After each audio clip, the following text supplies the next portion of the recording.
to the On the Grid podcast. And it feels so good to say this. It is race week.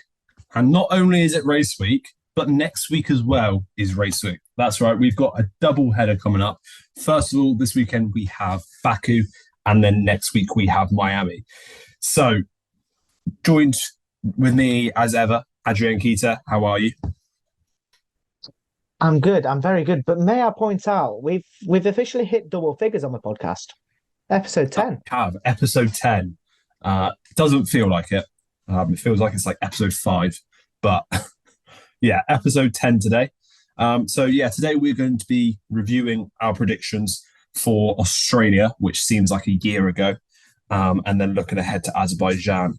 So why don't you kick things off? I know how this is going to go. Talk me through your predictions. So let's start off with your 2 predictions for Australia. Oh, do I have to mention them? Got to be done. It's got to be done. We both had a shocker. Okay. So my 2-star predictions, as I like to call them, 2-star predictions. Ferrari to get a podium. Close to happening, but Carlos Sainz just a bit of an idiot. He would have finished 4th, but he didn't finish 4th. He finished 12th in the end because of that 5-second time penalty. So, yeah, that would have been. And then the second one, yeah, even worse. Verstappen to not win the race after him getting pole position. I was thinking, yeah, he's primed to get the win. And what does he go and do after a manic race in Melbourne? He wins the race. So. Yeah, those are my 2-star predictions. Absolutely in the bin, and oh god, it's gonna get even worse. I think for myself from here on in, because my quali and race predictions aren't brilliant either. Yeah, I think I can remember who you put to get near the top, which didn't happen. But my star predictions were very good. I said Mercedes to get a podium. They almost got a double podium, but Lewis Hamilton finished 2nd. So I was very happy about that. And then my other one, Piastri to beat Norris and get points. Now, I'm taking half a point for this. He got points. He didn't beat Norris, though. So I would happily take 1.5 points from that. And then for qualifying, now, this is shocking. So I had Verstappen to get pole. Obviously, he did. Then 2nd to 5th, I had Perez, Leclerc, Russell, and Alonso. To be fair, it could be worse. I think, 2 of those drivers started in the top 5.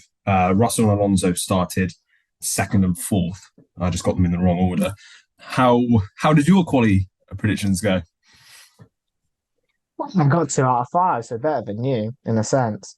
I got Verstappen to get a pole position, which he did. I put Leclerc to qualify 2nd. Obviously, he didn't. He had a shocker. Russell qualified 2nd. I had Perez in 3rd, but it was the Mercedes of Lewis Hamilton in 3rd. I correctly predicted Alonso in 4th.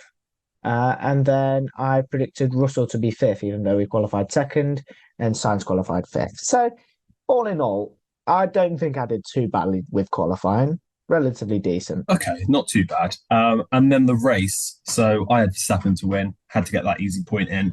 Perez 2nd, which didn't quite happen. Obviously, he had that bad qualifying and didn't put in the best race performance. 3rd up at Hamilton, so I wasn't far off there. Leclerc 4th, which couldn't be further from the truth. And Alonso 5th. So again, not too bad, but a couple of places out. Yeah, let's just skip past mine, I think. Leclerc 1st, didn't happen. Perez 2nd, didn't happen. Verstappen 3rd, didn't happen. Alonso 4th. He finished 3rd. I wasn't far away. And then Sainz finished 5th, which technically, in truth, wasn't far away until he got that 5-second time penalty. So, yeah, 0 out of 5 on that one, 2 out of 10 overall. What's your uncle? So, we both got 2 out of 10 for that. So not our finest weekend. So that's our predictions for Australia. I was going to say last week, but it was definitely not last week. But looking ahead to Azerbaijan, we have a new sprint format. So we have, on Friday, we have practice in the morning as usual, P1. Then we have race qualifying Friday afternoon.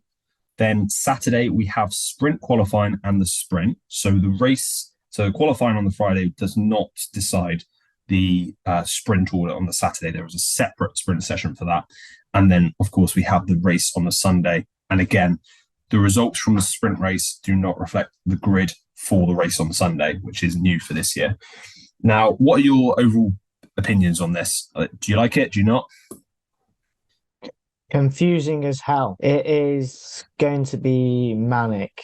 Like, I do not advocate sprint races. I generally don't like them. I don't like the format. I don't like the qualifying format ahead of them. And yeah, just adding the qualifying for sprint and then a qualifying for the race just makes it largely confusing for your casual F1 fan, shall we say, because I think that's why sprint races were put into the sport for the new upcoming casual F1 fans, just so there's more action in a smaller amount of time, just so the retention time is greater for all the fans, well, the new fans, should I say.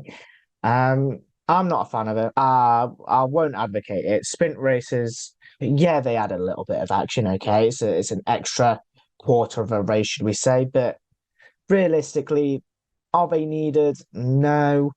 Realistically, should this format be in place for future rounds? Probably not.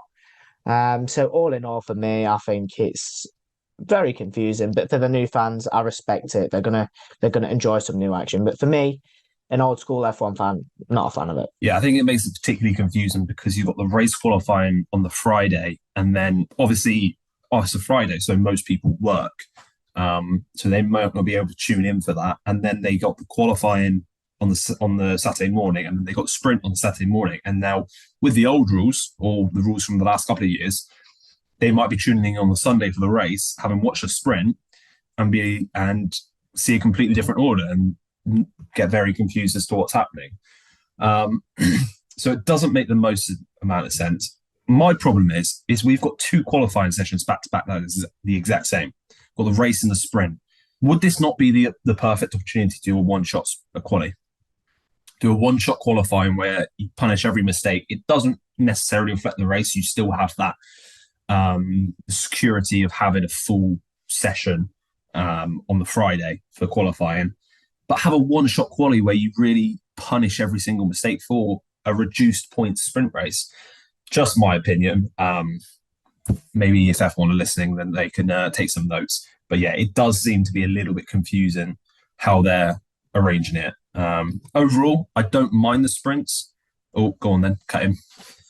I'm going to butt in. I didn't want to cut you off, but I would advocate that idea of a one-shot qualifying, especially for a sprint that's, I wouldn't say irrelevant, but less relevant than the full race. Because, like you say, less points on offer.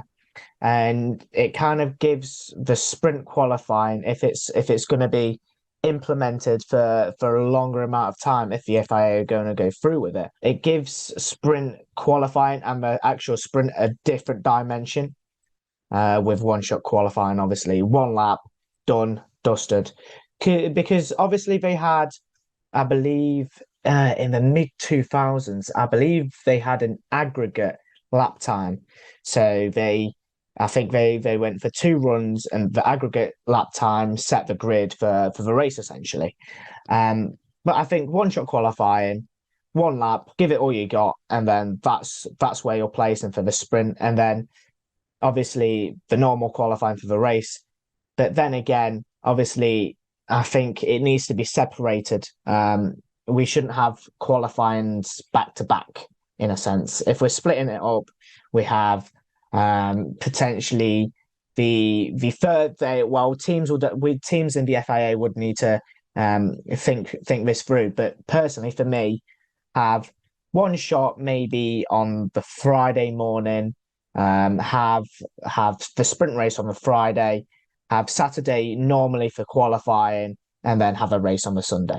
That's just my opinion, but it'd be a good idea to implement something like that. That's for sure. Yeah, definitely. I think it just doesn't make a lot of sense as it is, because you've got 2 qualifying sessions, especially because the sprint race is exactly that. It's a sprint.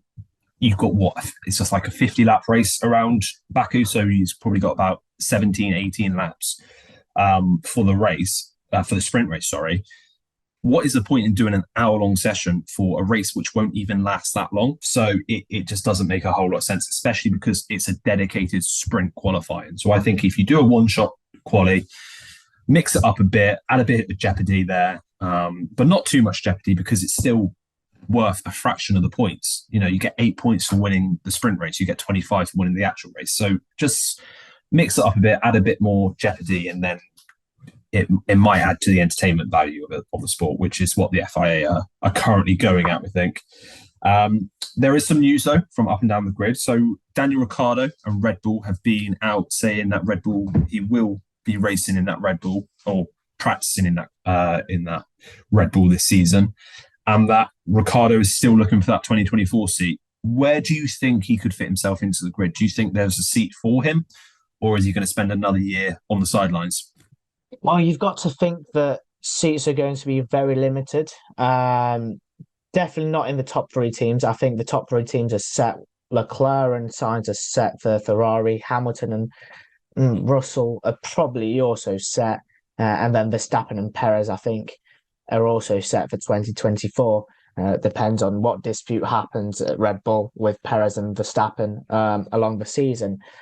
But I think his only chance would be probably lower down the grid.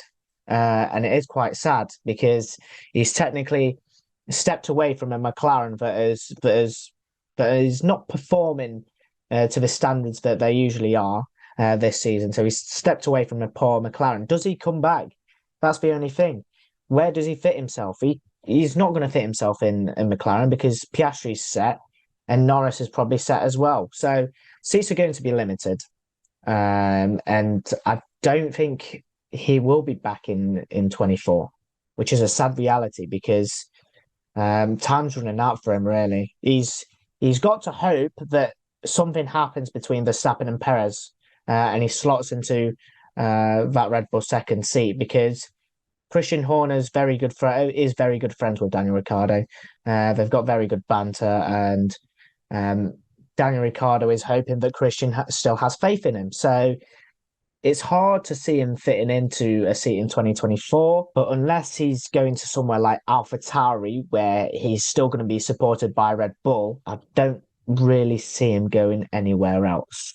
It's a harsh reality, but I think it's another season on the sidelines for Daniel Ricciardo unless some disaster strikes at Red Bull and he gets put in mid-season for an underperforming Perez. It might happen. I don't know.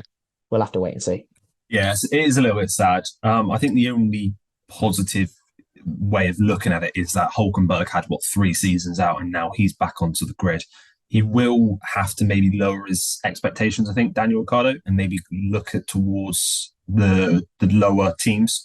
Because if we break it down, we said about the top 3 teams, Red Bull, Ferrari, Mercedes, there's no seats going there for the foreseeable future.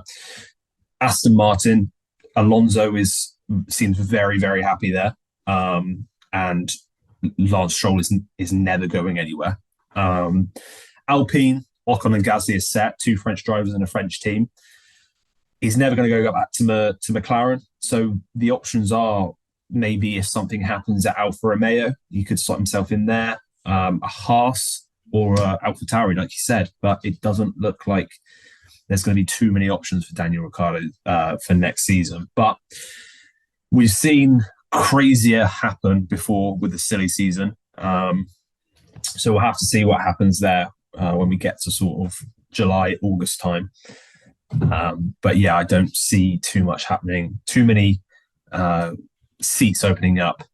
Well, talking of silly season though, I think we're about to enter a silly season of F1 tracks. There's been a lot of talk about the calendar for next year, and from absolutely nowhere, there's been rumours circulating that Vietnam might come onto the track.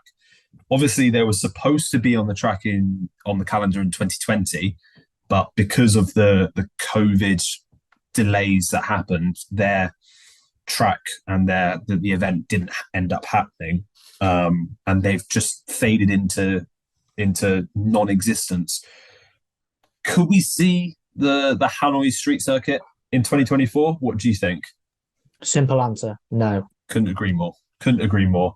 I'm sure for many people listening who have played the F1 game, they will know just how bad that track is. It is absolutely terrible. It tries to be about 6 different tracks, and it is horrible. It's horrible. But anyway, we better crack on with our predictions for this weekend. So can you, why don't you give me your 2-star predictions, and let's hope they're better than Australia. Okay, so for my 2-star predictions, I'm gonna go a little bit bold. Okay. Williams's top speed is, of course, we know that car has just crazy top speed.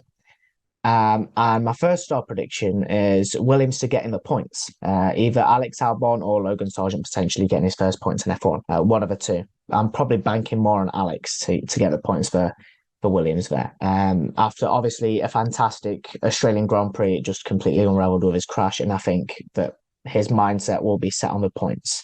So Williams to get points, that is my 1-star prediction. And then I've gone with a qualifying specific one. So I've gone with AlphaTauri to get into Q3. I think that Yuki Tsunoda is banging on that door of getting into Q3.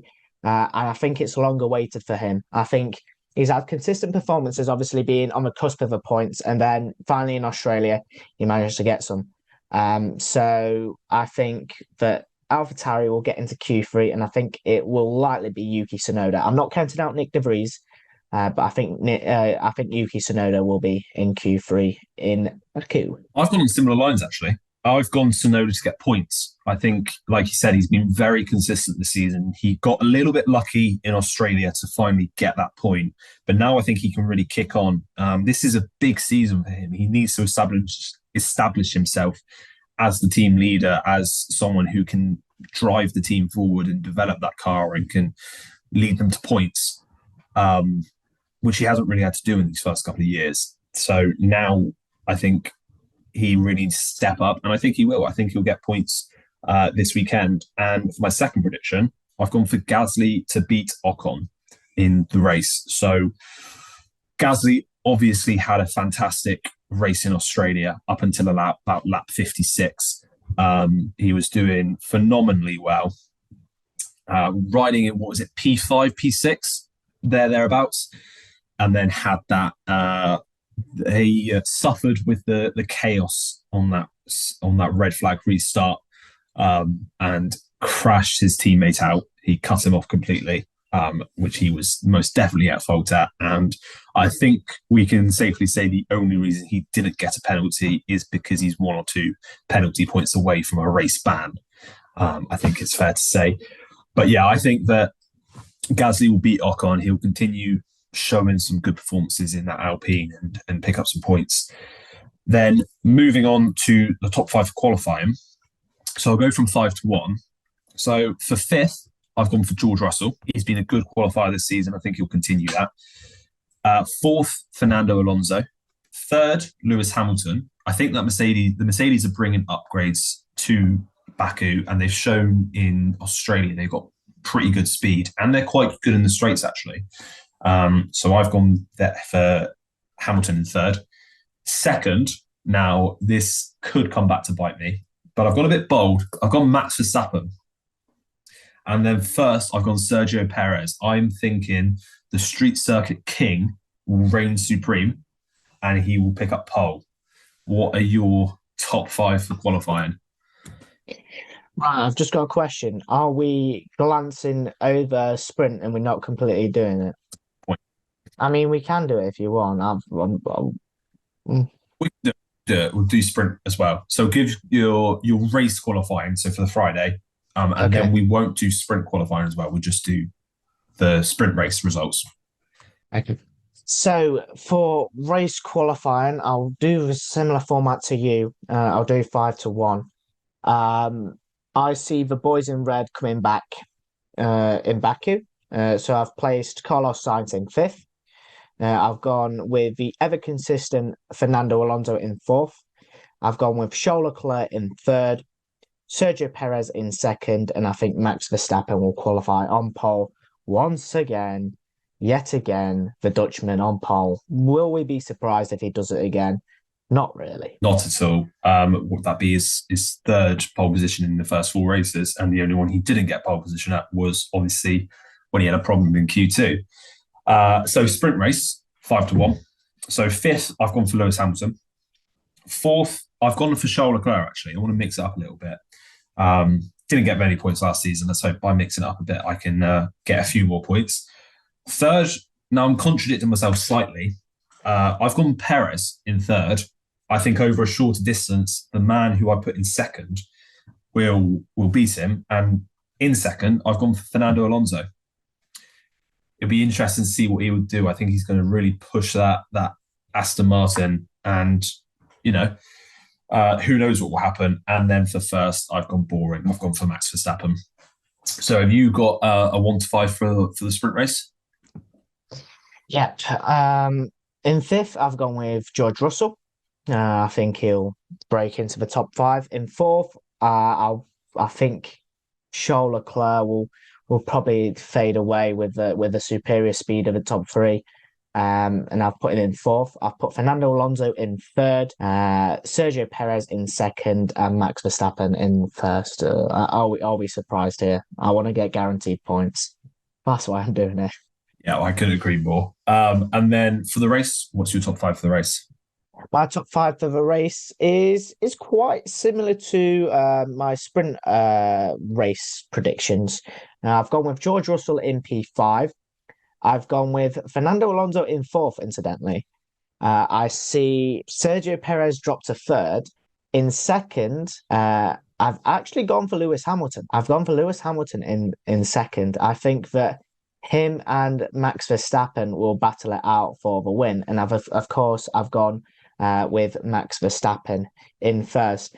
The thing is, it does pain me not putting any of the Ferrari guys in the top 5, but with the speeds and the experience of these top 5 drivers in their cars, especially the Merc, the Aston Martin, and the Red Bull, I just don't see Ferrari breaking into the top 5, and I think that potentially they could be in and around the bottom end of the points. 9th or 10th for me. I think they will fade away really quickly. Really, really quickly. I wasn't expecting that. I was expecting when you got to 2nd, when you said Perez in 3rd, I thought you were going to go Leclerc 2nd.